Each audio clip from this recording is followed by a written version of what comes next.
Pasado alas 3 ng hapon noong Sabado, March 22, sumiklab ang isang sunog sa kagubatan ng Sitio Ditop sa Barangay Luacan, Liwanag.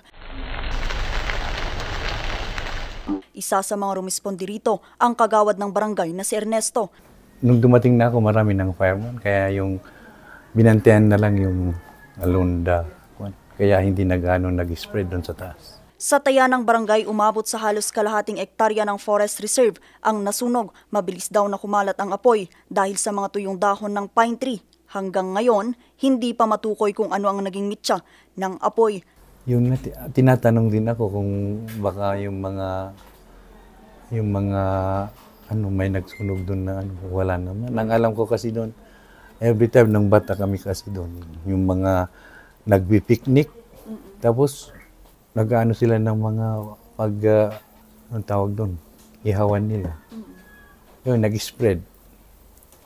Tapos pagka hindi na nila maapula, tinatakbuhan na lang.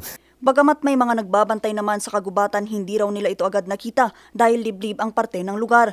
Dahil dito, papaigtingin raw nila ang pagbabantay dito at gagawa na rin sila ng mga fire break. May mga rangers din na nagbabantay. Pero hindi siguro nakita kaagad yung fire. Kasi parang nakatago. Sa naging pahayag naman ng John Hay Management Corporation, nagdulot ng minor damages ang sunog sa ilang mga pine trees sa lugar at iniimbestigahan pa nila ito, katuwang ang BFP. Umabot lamang ito sa unang alarma at agad din namang nagdeklara ng fire out ang Bureau of Fire Protection Baguio alas 5:10 ng hapon. Vanessa Bugtong, RNG News.